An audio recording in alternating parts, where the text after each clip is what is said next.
everybody. It's great to see you again as we're journeying through John. Today we're continuing this journey through chapter 3, where Jesus is having a conversation with a teacher named Nicodemus.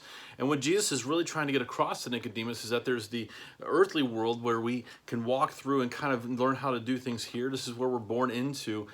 And really this idea of how we get to our frame of mind and our rationale. But Jesus is also challenging him and saying there's a spiritual side of this as well. And that's what we who want to follow Jesus need to understand, that there's a spiritual reality as well. And really that's the life that we're clinging to. When he's talking to Nicodemus about being born again, he's saying, yes, you're born in this physical world, but you also need to be born again spiritually. And that's really why Jesus came. And once again, that thread that runs through John is that oftentimes people, in fact, almost every time, people didn't have a full understanding of who Jesus was. And so with that, we're going to continue the conversation as we talk through verses 9 through 15.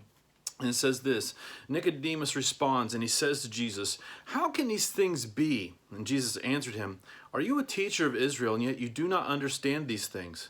Truly, truly, I say to you, we speak of what we know and bear witness of what we've seen, but you do not receive our testimony. If I told you earthly things and you do not believe, how can you believe if I tell you heavenly things? No one has ascended into heaven except he who descended from heaven, the Son of Man. And as Moses lifted up the serpent in the wilderness, so must the Son of Man be lifted up, that whoever believes in him may have eternal life." Once again, this is just Jesus speaking to Nicodemus and trying to convey to him, I'm speaking to you in terms that you can understand. The things we've experienced in this physical world, these are things we've experienced, and we're saying that these things that have happened in the physical world have spiritual implications. If you can't understand this, how can you understand all these spiritual matters that I need to bring you to? How can you understand these things? And so Nicodemus is there and he's wrestling with this. And Jesus even refers to something that Nicodemus would have a great understanding of. He refers to something in the Old Testament in Numbers chapter 21. And what had happened is that the people of Israel had started rebelling against Moses. There's a lot more to the story, but it says that fiery serpents came into the camp. And the idea there is that these serpents were probably bronze in color or had a fiery color about them. And as the snakes came into the camp, they started biting the Israelites and attacking the Israelites. And so Moses prays on their behalf and says, God, please have mercy. And so what God tells him to do is to fashion a serpent that looks similar to these out of bronze and then put it on this stick and wave it up in front of the people. And if the people will lay their eyes on the elevated serpent, then they'll be saved from these serpents here. And really it's a great reflection of what Jesus is saying. He's saying, I came here and I'm amongst you. And someday I'm going to have to be raised up and you're going to have your eyes focused on me. And when you do that, that's where salvation comes.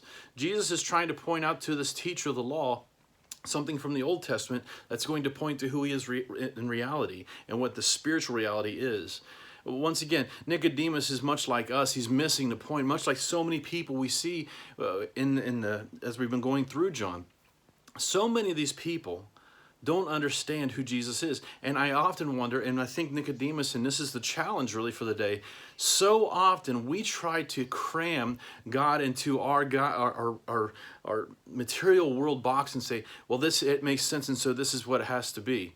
The reality is that there's a spiritual reality too, and Jesus came here to connect us. He wants us to have this relationship so that he can draw us into a relationship with God, but also have a view of a spiritual reality that we're a part of as believers. Nicodemus didn't understand that. And the problem is with us oftentimes, we want to fit God into our size box as well. The problem is if you look throughout the Old Testament, if you look through the Bible in general, a lot of the things that we see in the Bible don't make sense by our standards. And that's why we have to have faith. And it's why we start to walk in unseen things, understanding that God, through his Spirit, because of the work of Jesus, will reveal himself in a spiritual reality as we walk into it. However, if we try to say, well, God's not going to do that, and we rationalize all these things away, all of a sudden we're kind of limiting our view to who God is, and we're making a very bad reflection in following that. So that's our challenge for the day. Maybe you're like Nicodemus. Maybe you're wrestling with some things and it doesn't make sense to me. I'm going to challenge you as you pray today. As you shut off this video and you spend some time in prayer, just pray something along the lines of, God, would you show me what it is that I'm missing? Would you expand my horizons, Lord? Would you show me what it is you want me to see? And God, show me what I need to walk out in faith and just trust you. And Lord, in that, may you be glorified in whatever you're leading me to. And may I respond to you without resistance, but in full obedience. That's our challenge. I'll talk to you again tomorrow.